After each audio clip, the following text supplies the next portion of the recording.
શહેરની સરકારી ભાવસીજી હોસ્પિટલ ખાતે મેદસ્વીતા ક્લિનિક શરૂ થયાના 1.5 મહિનાની અંદર 600 જેટલા દર્દીઓએ લાભ લીધો છે। સ્વસ્થ ગુજરાત મેદસ્વીતા મુક્ત ગુજરાત અભિયાનના ભાગરૂપે ભાવસીજી હોસ્પિટલ ખાતે શરૂ કરવામાં આવેલી આ સુવિધામાં દરરોજ સાંજે 4 થી 6 વાગ્યા દરમિયાન દર્દીઓના વજન અને ઊંચાઈની ચકાસણી કરીને BMIના આધારે મેદસ્વીતાનું નિદાન કરવામાં આવે છે અને ત્યારબાદ યોગ્ય સારવાર આપવામાં આવે છે। દર્દીઓને યોગ્ય સારવાર, પૌષ્ટિક આહાર તથા કઈ રીતે કસરત કરવી તે અંગેનું વ્યવસ્થિત માર્ગદર્શન આપવાની સાથોસાથ માહિતી પુસ્તિકાનું પણ વિતરણ કરવામાં આવે છે અને તેનો વધુને વધુ લોકો લાભ લે તેવી અપીલ કરવામાં આવી છે। નમસ્કાર, હું ડૉક્ટર ગૌરવ ભંભાણી, તબીબ અધિક્ષક GMERS ભાવસીજી હોસ્પિટલ પોરબંદર।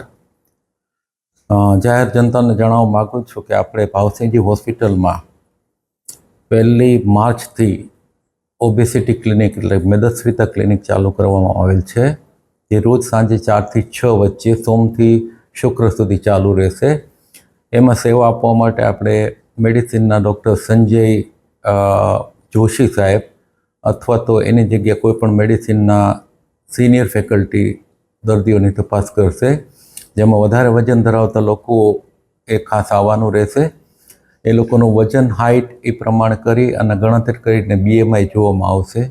BMI કેવી રીતનું છે, ઓવરવેટ છે કે ઓબેસિટીમાં જાય છે, એ રીતના એના લેબોરેટરીના રિપોર્ટ કરીને સ્થૂળતાનું કારણ જાણવાનો પ્રયત્ન કરાશે અને એમાંથી જે બીમારીઓ આવશે એ બીમારીઓ માટે આપણે યોગ્ય સારવાર કરી અને એ સારવારથી એનું વજન ઘટશે અથવા જેમાં કોઈ કારણ ન મળે એ બાબતમાં આપણે એને ખોરાક અને કસરત વિશેની માહિતી માર્ગદર્શન આપી પુસ્તિકાનું વિતરણ કરી અને એ આપણે કામ કરવામાં આવશે।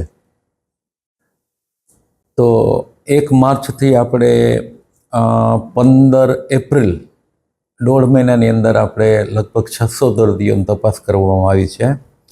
એમાંથી 150 જેવા દર્દીઓનો BMI જે છે એ ઓબેસિટી બાજુ જાય છે અને 120 જેટલા લોકોનો ઓવરવેઇટમાં જાય છે।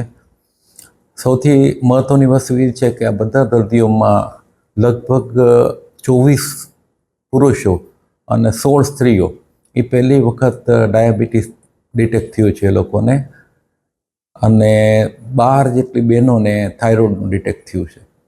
એટલે આ મેદસ્વીતા ક્લિનિકથી આપણે આવી જે બીમારીઓ છે, ડાયાબિટીસ છે, થાઇરોઇડની બીમારી છે, કે ઓવરીની બીમારી PCOD છે, એ રીતની બીમારીઓ આપણે સરળતાથી શોધી શકશું।